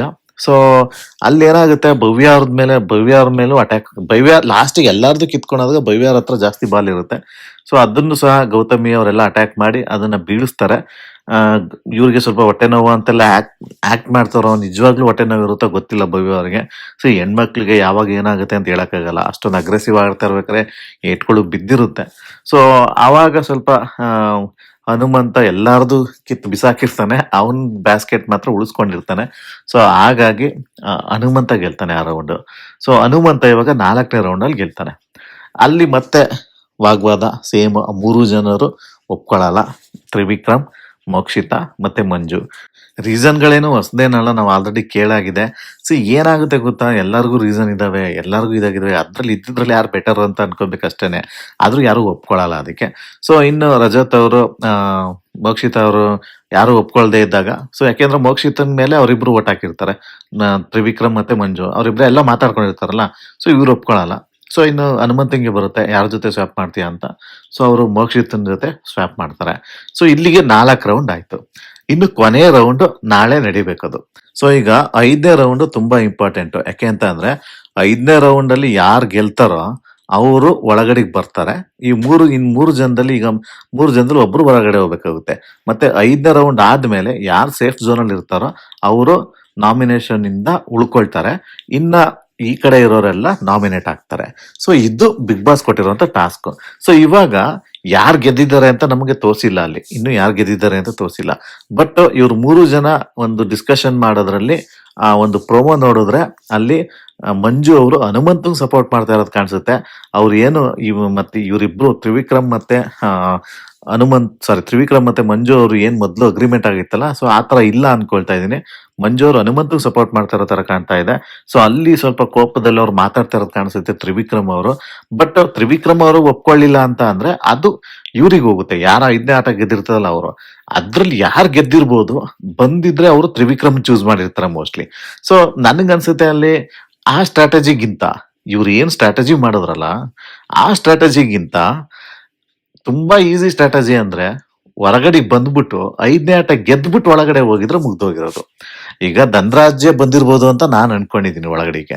ಬಟ್ ನನಗ್ ಅನ್ಸಿದ್ದೇನು ಅಂತ ಅಂದ್ರೆ, ತ್ರಿವಿಕ್ರಮ್ ಎಷ್ಟು ದಡ್ಡ ಆಗ್ಬಿಟ್ಟ ಈ ಸ್ಟ್ರಾಟಜಿ ಮಾಡೋದಿಕ್ಕೆ. ಮಂಜುನ ಜೊತೆ ಸೇರ್ಕೊಂಡಿದ್ದಾದ್ರೂ ಯಾಕೆ? ನನ್ಗ ಯಾವಾಗ್ಲೂ ಅನ್ಕೊಳ್ತೀನಿ, ತ್ರಿವಿಕ್ರಮ್ ಒಬ್ನೇ ಆಡೋದಿಕ್ಕೆ ಹಿಂಜರಿತಾನೆ. ಅವನು ಸಿಂಗಲ್ ಆಗಿ ಸ್ಟ್ರಾಟಜಿ ಮಾಡೋದಿಕ್ಕೆ ಬರಲ್ವಾ, ಇನ್ನೊಬ್ರು ಜೊತೆಲೇ ಬೇಕಾ ಅವರಿಗೆ? ಎಷ್ಟೋ ಆಟದಲ್ಲಿ, ಈವನ್ ಬಿಗ್ ಬಾಸ್ ಮನೆ ಒಳಗಡೆ ನೀವೆಲ್ಲಾ ಕಡೆನೂ ನೋಡಿ, ಅವ್ರಿಗೆ ಇನ್ನೊಬ್ಬ ಬೇಕು. ಈಗ ರಜತ್ ಜೊತೆ ಚೆನ್ನಾಗಿದ್ದಾರೆ. ಅದೇ ತರ ಮೊದ್ಲು ಮಂಜುನ ಜೊತೆ ಸೇರ್ಕೊಳ್ಳೋದಕ್ಕೆ ನೋಡಿದ್ರು. ಎಲ್ಲಾ ತಗೂ ಅದೇ ತರ ಮಾಡ್ಕೊಂಡ್ ಬರ್ತಿದಾರೆ. ಈ ಆಟದಲ್ಲಿ ನೋಡಿ, ಇದು ಬಾಲ್ ಕ್ಯಾಚ್ ಹಿಡಿಬೇಕಷ್ಟೇ, ಕ್ಯಾಚ್ ಹಿಡಿದು ಬರ್ಬೇಕು ಒಳಗಡೆಗೆ. ಸಿಂಪಲ್ ಆಟ. 5ನೇ ಆಟ ಇಂಪಾರ್ಟೆಂಟ್ ಅಂತ ಗೊತ್ತು ಎಲ್ರಿಗೂ. 5ನೇ ಆಟದವರೆಗೂ ಹೊರಗಡೆಲೇ ಇದ್ಬಿಟ್ಟು 5ನೇ ಆಟ ಯಾರೇ ಇದ್ರು ಎಲ್ಲಾರ ಹತ್ರ ನೀವು ಗೆದ್ದು ಬರ್ಬೋದಿತ್ತು. ಅಷ್ಟು ತಾಕತ್ತಿದೆ, ಅಷ್ಟು ಚೆನ್ನಾಗೂ ಆಟ ಆಡ್ತಾರೆ. ಕ್ರಿಕೆಟ್ ಆಟಗಾರ ಬೇರೆ, ಕ್ಲೀನ್ ಆಗಿ ಕ್ಯಾಚ್ಗಳೆಲ್ಲ ಹಿಡ್ಕೊಂಡು ಬರ್ಬಿಡ್ಬೋದಾಗಿತ್ತು. ಆ ತರ ಸಿಂಗಲ್ ಆಗಿ ಸ್ಟ್ರಾಟಜಿ ಮಾಡ್ಕೊಂಡು ಈಸಿಯಾಗಿ ಬರ್ಬೋದಿತ್ತಲ್ಲ, ಇನ್ನೊಬ್ರ ಮೇಲೆ ಡಿಪೆಂಡೇ ಮಾಡಂಗಿರ್ಲಿಲ್ಲ. ಈ ತರ ಒಂದು ಗ್ರೇ ಏರಿಯಾನ ಇವ್ರು ಹುಡಿಕೊಳ್ಳಕ್ಕೆ ಬರಲಿಲ್ವಾ ಅಂತ ನನಗೆ ನಿಜವಾಗ್ಲೂ ಅನ್ಸಿದ್ದಂತೂ ನಿಜ. ನಿಮ್ಗೆ ಏನ್ ಅನಿಸ್ತು ದಯವಿಟ್ಟು ಕಮೆಂಟ್ ಮಾಡಿ. ಅವ್ರು ನಿಜವಾಗ್ಲೂ ಈ ಆಟಕ್ಕೆ ಅವರು ಸ್ಟ್ರಾಟಜಿ ಮಾಡ್ಕೊಂಡಿದ್ದು ಸರಿನಾ, ಬೇಕಾಗಿತ್ತ? ನಿಜವಾಗ್ಲೂ ಮಾಡ್ಕೊಂಡಿದ್ದಾದ್ರೂ 5ನೇ ಆಟ ಸ್ಟ್ರಾಟಜಿನ ಯೂಸ್ ಮಾಡ್ಕೊಬೇಕಾಗಿತ್ತಲ್ವಾ ಅಂತ ನನ್ಗನ್ಸಿದಂತೂ ನಿಜ. ಒಂದಂತೂ ನಿಜ, ಇವತ್ತಿನ ಆಟದಲ್ಲಿ ನಿಜವಾಗ್ಲೂ ಇನ್ಕ್ಲೂಡಿಂಗ್ ಚೈತ್ರ ಎಲ್ಲರೂ ತುಂಬಾ ಚೆನ್ನಾಗಿ ಆಡಿದ್ರು. ಸ್ವಲ್ಪ ಮಟ್ಟಿಗೆ ಮೋಕ್ಷಿತ ಸ್ವಲ್ಪ ಸೈಲೆಂಟ್ ಆಗಿ ಆಡಿದ್ರು. ಗೌತಮಿನೂ ಸಹ ತುಂಬಾ ಎಫರ್ಟ್ ಹಾಕಿದ್ರು. ನಾನು ಇವತ್ತೇ ನೋಡಿದ್ದು ಗೌತಮಿ ಅಷ್ಟೊಂದು ಅಗ್ರೆಸಿವ್ ಆಗಿದ್ದು. ಚೆನ್ನಾಗಿ ಆಡಿದ್ರು ಎಲ್ಲಾನು. ಭವ್ಯ ಆಬ್ವಿಯಸ್ಲಿ ಅವರೆಲ್ಲ ಚೆನ್ನಾಗಿ ಆಡಿದ್ರು. ಆದ್ರೂ ನನಗೆ ಧನರಾಜ್ಗೆನೆ ಸಹ ಪೈಪೋಟಿ ಎಲ್ಲ ಕೊಟ್ಟಿದ್ದು ನೋಡಿದೆ. ಎಲ್ಲ ಚೆನ್ನಾಗಿತ್ತು ನೋಡೋದಿಕ್ಕೆ. ಒಂದ್ ರೀತಿ ಇಂಟ್ರೆಸ್ಟಿಂಗ್ ಆಗಿದೆ ಈ ವೀಕ್ ಟಾಸ್ಕ್ ಅಂತ. ಬಟ್ ನಾಳೆ ಏನೋ ಬೇರೆ ಪ್ರೋಮೋ ಕೊಟ್ಟಿದ್ದಾರೆ, ಇನ್ನೊಂದು ಪ್ರೋಮೋನ. ಅದು ನೀರನ್ನ ಕಾಪಾಡ್ಕೊಳ್ಳೋದು, ಅದೇನ್ ಟೀಮ್ ಟಾಸ್ಕೋ ಇಂಡಿವಿಜುವಲ್ ಟಾಸ್ಕೋ ಸರಿಯಾಗಿ ಗೊತ್ತಾಗ್ತಾ ಇಲ್ಲ. ಬಟ್ ಇಲ್ಲಿನ ಒಂದು ಏನು ಫೈಟ್ ತ್ರಿವಿಕ್ರಮ್ ಮತ್ತೆ ಮಂಜು ಅವ್ರದ್ದು, ಅದು ಅಲ್ಲೂ ಕ್ಯಾರಿ ಆಗಿದೆ ಅಂತ ಅನಿಸ್ತಾ ಇದೆ. ಕೆಲವು ಕಡೆ ರಜತ್ ಅವರು ಸಹ ತ್ರಿವಿಕ್ರಮ್ಗೆ ಸಪೋರ್ಟ್ ಮಾಡಿರೋ ತರ ಕಾಣಿಸ್ತಾ ಇದೆ. ಬಟ್ ಯಾವಾಗ ಎಲ್ಲೆಲ್ಲಿ ಮಾತಾಡಿದರೆ ಗೊತ್ತಾಗಲ್ಲ. ಇವರು ಜಸ್ಟ್ ಪ್ರೋಮೋದಲ್ಲಿ ಕಟ್ ಮಾಡಿದ್ದಾರೆ ಅಂತ ಅನ್ಸುತ್ತೆ. ನಾಳೆ ನೋಡೋಣ. ಅದಕ್ಕೆ ಮುಂಚೆ ದಯವಿಟ್ಟು ನಮ್ಮ ಚಾನಲ್ಗೆ ಸಬ್ಸ್ಕ್ರೈಬ್ ಆಗಿ, ಲೈಕ್ ಮಾಡಿ, ನಮ್ಮನ್ನ ಪ್ರೋತ್ಸಾಹಿಸಿ. Please subscribe. Thank you.